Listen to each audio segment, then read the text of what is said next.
I'm Oprah Winfrey, and I'm delighted to bring you The Oprah Winfrey Show. Hey! The podcast. Starting March 3rd, you can listen to some of the most powerful life lessons. I really never thought of it that way. Brilliant breakthroughs.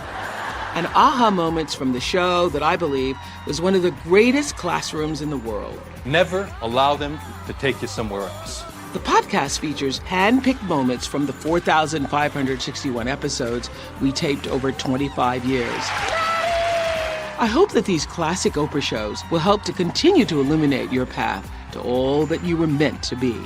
Subscribe to The Oprah Show, the podcast, on Apple Podcasts or wherever you find your podcasts, and begin the journey to your best self. Every single person you ever will meet shares that common desire. They want to know, do you see me? Do you hear me? Does what I say mean anything to you? Kevin is one of the most electrifying, sought-after comedians in the world. His films, including Ride Along, Central Intelligence, Think Like a Man, have combined to gross over $1 billion at the box office. Yes, I use the B word. And in 2015, he became the first comedian ever to headline an NFL stadium right in his own hometown. Raised in a relatively rough part of North Philadelphia, he got his first taste of stand-up at an amateur open mic night. A few performances later, he won $75, and he was hooked. Soon, he embedded himself in the late-night comedy club circuit of New York City, where he began watching and learning and studying and ultimately performing at some of the top clubs in town. He has never looked back since. Everybody has a story, and there is something to be learned from every experience. Use your life as a class. This is Masterclass with Kevin Hart. When I get into all the comedy clubs in New York, the comic strip was the only one that I couldn't get into. Keith gets me an audition for Lucian Holds. Lucian sits in the back of a comedy club. He watches you perform. After you perform, Lucian breaks down your set and tells you if you're good enough to be in his club or if you're going to have to audition again or whatever else he may tell you. I perform for Lucian. Lucian pulls me in the office. I sit in the back. This is young Kevin Hart. I'm 21 years old. I'm in the back, and Lucian goes, I'm going to be honest with you. I think that you should find something else. I was like, what do you mean? Another hobby or craft. I don't see comedy being it for you. Straight face. Huh? Somebody ever say something to you and you're so dumbfounded by the fact that they said it to your face? Like, some he should have said when I left or on the phone. You know, send that email.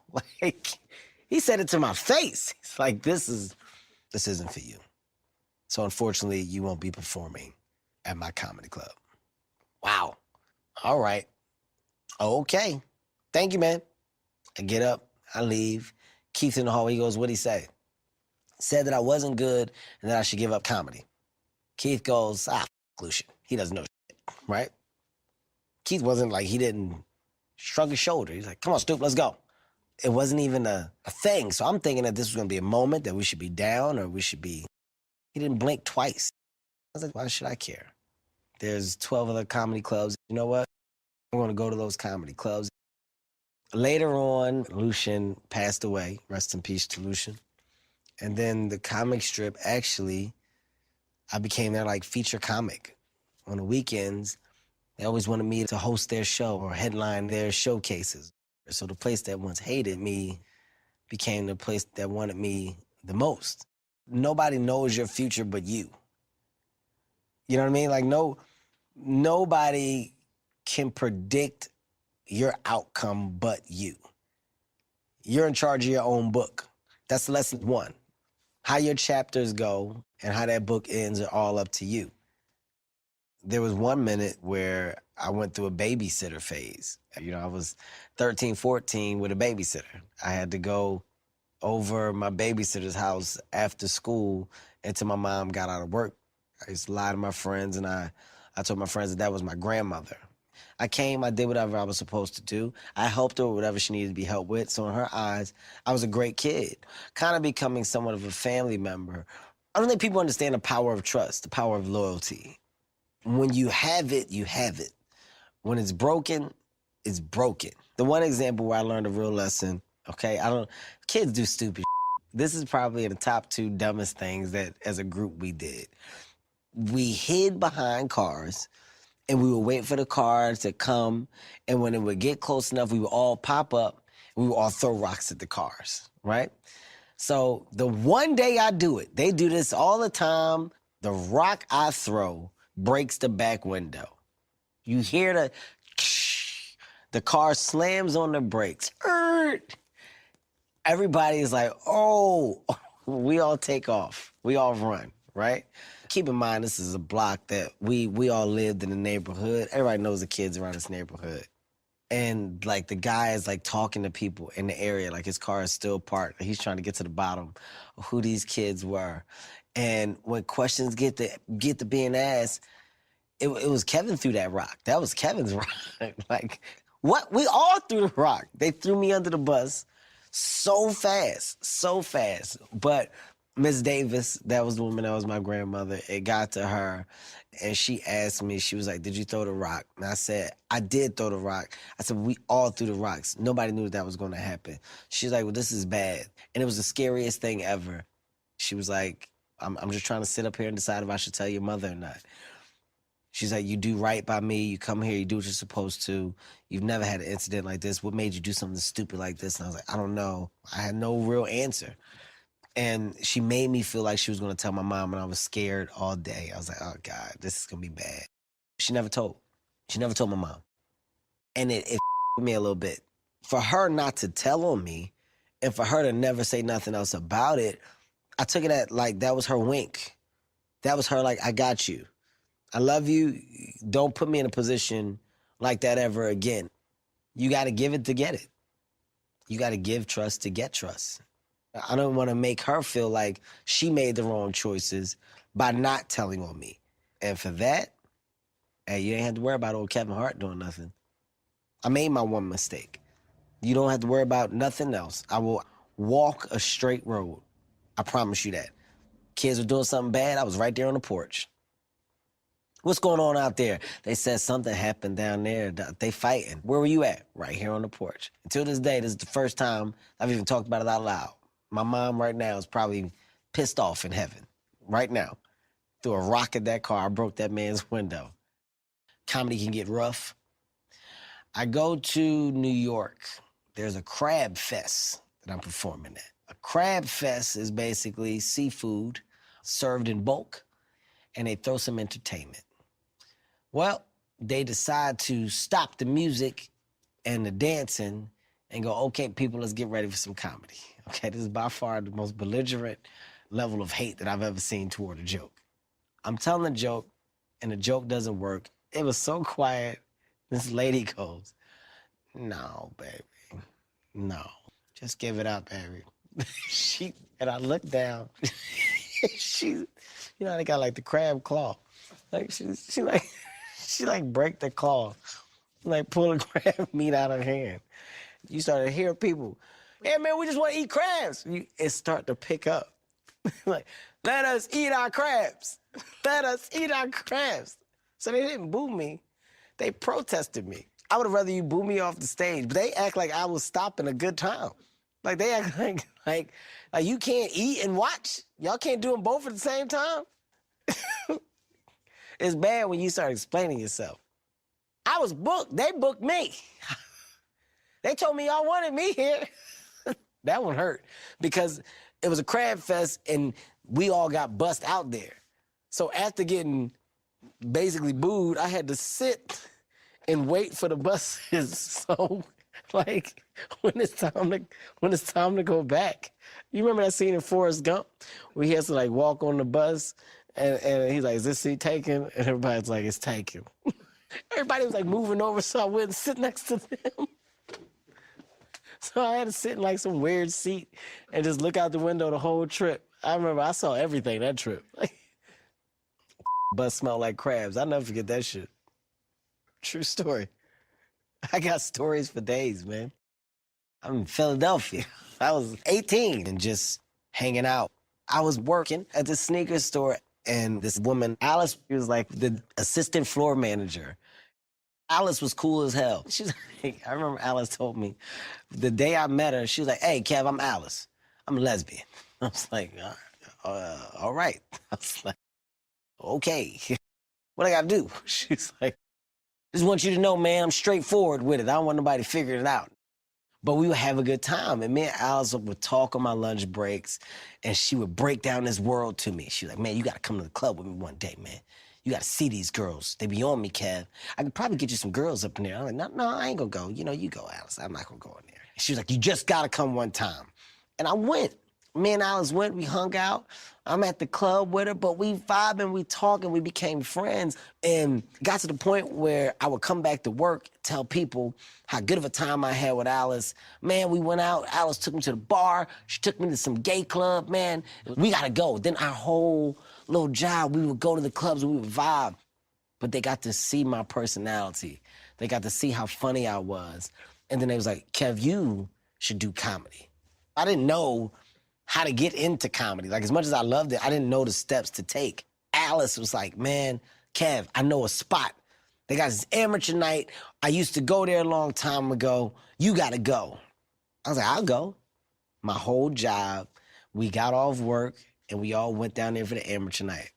And in the crowd, it was the 7 people from my job, and it might have been like 4 other people. So my first time doing the amateur night, I got laughs mainly because it was the people from my job. But in my mind, I was like, I am killing this room. I had confidence. Whether it was funny or not, my first time on stage was a good experience because when those lights were in my face and they gave me 3 to 5 minutes, I had my head up. I had my chest out. I was comfortable. And I got off and it was like, man, Kev, yo, you were funny. And they were like, man, you got to go back. And I was like, yo, I'm going to go back. And I kept going back. Every Thursday, I went back, and then they started to do the competition to where if you won, you got paid. Like, it was like $75 for first place. And I won like 6 in a row. And you couldn't tell me nothing. I was like, man, this is it. And after I won like 6 in a row, I was adding it up. I was like, if I do this every week, I can pay my rent. I don't really need to work here anymore.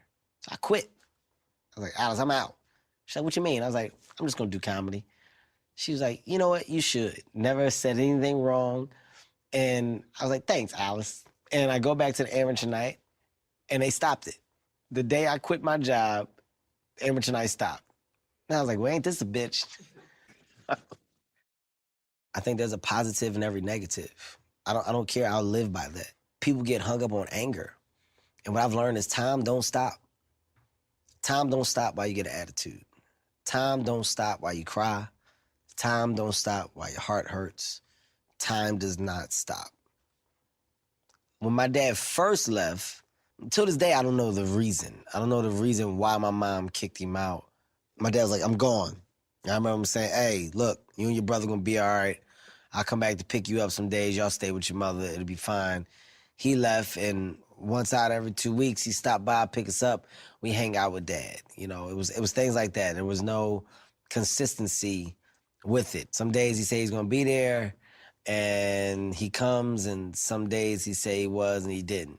It was like jumping rope. Sometimes you get in, sometimes you don't. And, you know, as a kid, when Dad said he was coming, you like, yeah, oh, okay. And you in the window. You in the window waiting. You got your bag packed. You got your sneakers ready, everything. Because Dad said he gonna be here, and he coming. I remember when he would come, he would yell, come on down. You like, Mom, Dad here. She would, all right, go ahead. Just chill. You out the house. He's ready to go. But in those days when he didn't, it's like, damn. Dad said he was gonna come, he didn't come. So it's like, it was always a hit and miss, but you still love your dad. And then you get older, you become a teenager, and now you ain't seen him, but now you're hearing stories. And then my brother had a talk with me when I was like 15. He's like, look, man, it's time for you to know Dad on drugs, been on drugs for quite some time. All right, that's why you ain't seen him. Well, damn, all right, that's it. I asked my mom, yep, it is. That's why I don't want you around him. It's a bad situation. So I didn't see my dad for a long time. I'm a great dad. I'm a great dad because I know what it's like not to be a good dad. You know, me and my dad's relationship now has developed into an amazing relationship. But for my young life, you know, it was null and void. With my kids, you know, I make sure I nurture it from the ground up. And I remember the days where my dad was there when I was younger, and those were some of the best days ever. It's something that comes with a dad that's just cool. The way that the child lights up, I don't ever want to lose that light up. So I talk, I communicate. I learned that because of the mistakes that my dad made. All the movies, all the money, all the TV shows, the stages, that's great. Nothing beats the relationship that you have with your kids. One of Kevin's earliest breaks was becoming a regular at a Philadelphia comedy club called the Laugh House. It was there that Kevin met his mentor, comedian Keith Robinson.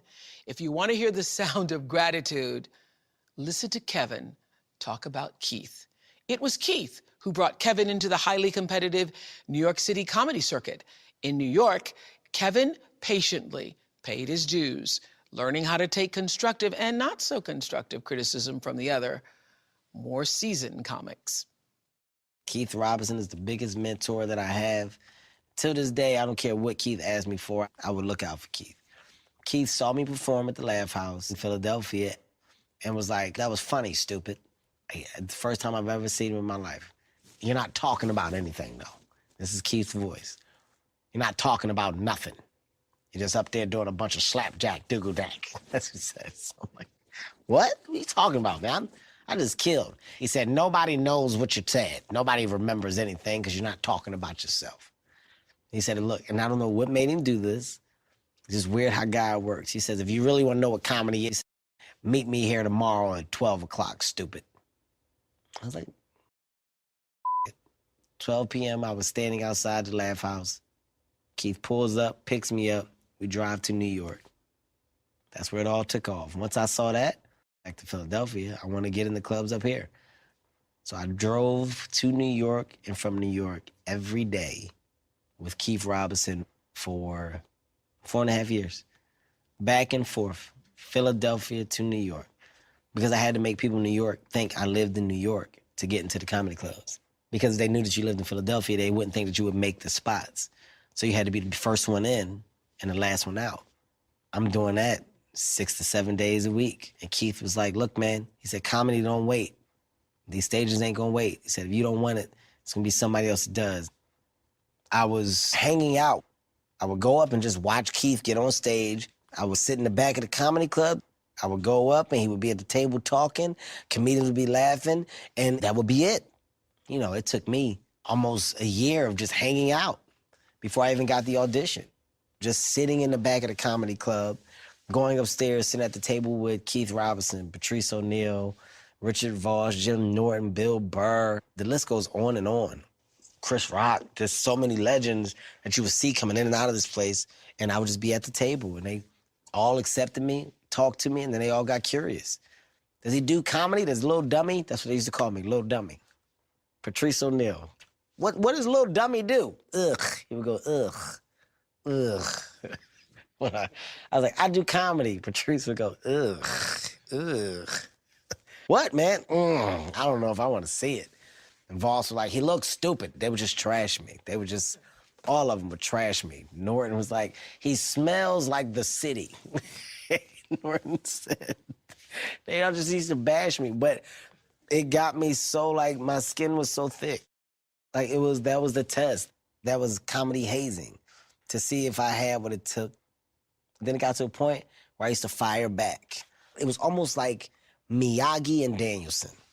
Mr. Miyagi never told Danielson what it was when he was doing all of that washing the floors and washing the cars. But then that one day where he goes wax on, and he throws a punch, and Danielson's shocked that he blocked it. Wax off, and he blocks another punch. And Mr. Miyagi starts doing it fast. It's like, oh, I've been learning all this time. Like, oh, he's funny. He's funny. And then Colin Quinn and Keith, they talked to the club owners, got me an audition. I passed. I was in the Comedy Cellar. Then I got into Stand Up New York. I got into the Boston Comedy Club, I got into Caroline's, got into Gotham, and before you know it, I was the new guy, but that was tearing up that New York circuit. That was the biggest lesson to me of persistence pays off. Eventually you'll crack through. And it may not happen in a day, it may take a year, it may take 10. But eventually, if you stay true to what it is that you're doing, you're gonna win. For me, to see that at that age, it made me want it more. It made me wanna get more. It made me work more. That's the type of attitude I had. I said, either I'm gonna give it 100% or I'm not gonna give it nothing. My first marriage, I got married too young. I was 22 years old. I can't even say high school sweetheart, community college sweetheart. We hit it off. We were inseparable. It was young love. But the toughest thing about entertainment, the toughest thing about this business is there's no prediction for where it takes you. When it's time to go, you have to go. And in any relationship, it's very hard to understand being gone. It's very hard to understand coming in the house 3, 4 in the morning on a consistent basis. You know, as a comedian, we're out until 5 a.m., but you can't tell a person that doesn't understand that world. It looks like you're moving on and living life without me. It's a fast-paced life, and I can say I was guilty of being caught up in the fast-paced lifestyle. I was a boy. I was an immature boy, and she was an immature woman, and together, nobody was ever wrong. We clash, we hate, we fight. And I just was like, you know what, man, I'm just not ready for marriage. So when you can make that decision, it shows that you're already starting to change. The good that comes out of that is what we're able to do for our kids. That anger is removed, so now you're better, because when you're around me, you're not angry, and our kids don't see that. That positivity just shines and it lights up. The relationship that I'm in now, in this marriage, she was able to get a Kevin 2.0, a Kevin that's a grown man. I have to be different to get different. I wanted her to see what it is that I really do, see all of the hard work that goes into it, see what I'm really building. In doing that, when you're a part of it, I'm so open and honest about everything. You become in tune. And when you're in tune, you're in sync. And when you're in sync, you're inseparable, because I know what you know and you know what I know. There are no secrets. My past is my past, but I'm open about it, you know. Her past is her past, I know. A little bit about where I grew up. I'm from Philadelphia, 15th and Erie, to be exact. Somewhat of a bad neighborhood, but I think with anything bad, there's good in it, especially when that's all you know. I think growing up where I grew up has definitely helped me evolve into the man that I am today because of the strict behavior that came with my neighborhood from my mother. I think a lot of the teenagers got into a lot of bad activities. So my mom kept me busy. She just didn't want me with any time on my hands. From the time period of 10 a.m. to 3 p.m. or maybe 4 p.m., I rarely saw anybody. I swam from the ages 9 through my senior year in high school. And what that did was it put me in practice before school. It put me in practice after school. And as soon as you would get done practice, it would be so late that by the time you got home, you had to do your homework. And after homework, it was to bed. It was a system. It was a continuous routine that was never really broken. So I didn't have a lot of time on my hands to get in the mischief that a lot of my friends from the neighborhood were getting into. You don't know how smart your mom is until after the fact. You know, when you're a kid, everything is unfair. Now that I'm an adult, of course, I look back and I go, wow, I'm lucky to have a mom care at the level that my mom cared at, and that was smart enough and wise enough to keep me out of certain situations. I could have went the wrong way, but I kept busy. I'm a strong believer in that. My dad came to me and he was like, look, I want to clean myself up. I want to be back in my son's life. I just need help. He checked himself into a rehab. He was like, I'm in here, I'm going through the full system. My dad got clean, like for real, for real. You saw a difference in his appearance, looked healthy. Me and my brother trying to build this relationship celebrate the fact that he's in a better position. This is good. Dad's coming back. Now, the woman that was our rock, my mom, is starting to fall apart. Oh, Mom is sick. She's got 2 sons now. 2 sons are grown men. We're doing well for ourselves. Dad's doing great. As a family, yeah, they're not together, but everybody's positioned well. It comes out that my mom has cancer. What? Mom got cancer? How bad is it? It's bad. She's been trying to heal it herself for the longest time. She's been taking like holistic medicines, and she never went to the doctor. It was something that just got worse and worse. So as this man is getting better and better and better, my mom is getting worse and worse and worse. But she's hiding it because she doesn't want us to know. So when we found out, me and my brother are like, okay, let's go. We got to go put her in a hospital. She's doing like the chemotherapy. She's going through all of this stuff, but the doctor's like, we caught it too late. This is bad. This is really bad. This is where I say I'm different. There's something in me different. I don't know what it is, but I accept reality. Reality is, Mom's gonna pass away. That's the reality. How do we handle this? Well, we can either be sad and mopey and have our mother see us as 2 sad men on her last days, or we can be the best sons ever and celebrate and just be around her and bring as much joy to her as we can. We chose the high road. As tough as it was on us, that's the road that we chose. Mom passed away. It's real tough. The family that we had, like our immediate family, we were kind of close, but it was all because of my mom. She was hey, let's get together for the Christmas dinners, the family. Like, she was the liaison for that. So when I lost these pieces of tissue, that main piece was my mother. So then all of that energy went to my dad and to my brother. This is our little family. That last name, Hart, right here. If we don't try to make this last name mean something, then we have nothing that's going to live on. My last name means something now, but it's because we made it mean something. I know it looks like I've been spitting out movie, but it's not as much as people really think. The success has really come in the last 4 years. You know, I've had television shows that were picked up, and I was flown to New York for upfronts, and I was about to walk on the stage, and a lady put her hand on my chest and said, "They just canceled your show." Huh? What do you mean? They canceled it. I'm sorry, you got to go to the back. Wait, well, who's going to talk to me? You got to go to the back. Go to the back. You know what? I'm talented. I'm going to book something. We take a different route. Now I'm going out for series regulars. Every show that they put me on, the show got canceled after I here. Yo, is it me?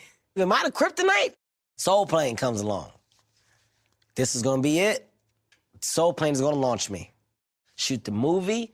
Oh, I can't wait for this to come out, man. They gave us a great date. When is it, Memorial Day weekend? What normally happens on those weekends? Do movies do good? Oh, that's a great weekend. Soul Plane was the biggest bootleg movie in history.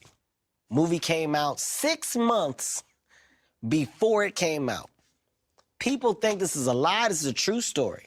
I'm at the airport traveling to do a comedy club, and the guy comes up to me and asks me to sign his bootleg copy of Soul Plane. He was watching the movie on the plane. Like, you know, this is when the DVD players is out. We had just shot the new ending to the movie like 3 weeks ago.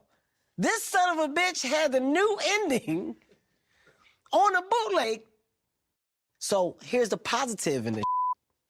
Shows getting canceled, nothing's getting picked up, pilots are not working, Soul Plane gets bootleg, movies all over. My comedy club numbers start going up. Oh, that's the guy from Soul Plane. So even though nobody went to go see the movie in the theaters, everybody had the bootleg. So now my comedy fan base is getting bigger because now people have something to associate me with. So that word no and you're not good or you're not ready, it made me bulk up to get to a point to where I felt like I could roll with the big boys that were considered to be the big boys. I wasn't afraid to take 7 steps backwards to make 1 big step forward. And those are decisions that you get faced with. The easy road out is not always the best road. It's not. It's not always the best road. And I think, you know, a lot of people frown upon a lot of the shit that they go through in entertainment. But you got to understand, if you don't go through all of that shit, then you got nothing to talk about when you make it. If you step out the house and you just make it, what's your story? I was pissed off at this acting shit. Stand up, I own stand up. And that's when I just started slaving the road. And I built those numbers up. I would go comedy clubs all over the US, finish. Start over, do the same thing again. But I'm collecting emails, I'm collecting data. So every time I come back, hey, I'm coming back, I'm gonna be here, my crowds are now growing. So now I'm selling out. It's something clicked.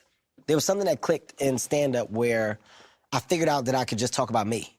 For a while, I was trying to be somebody else. Man, whatever happened when you go, man, you ever see? I wasn't even talking to my voice. I was creating something else. I don't know who the it was. But one day something clicked, and I was just on stage and I was just talking, and the people were laughing. Something clicked. It was weird. It was like the best light bulb, like bink, and I just tapped into me. And when that started clicking, and I started banging that material out, it was easier for me to create because I was talking about what was real, what I knew, what was close to me.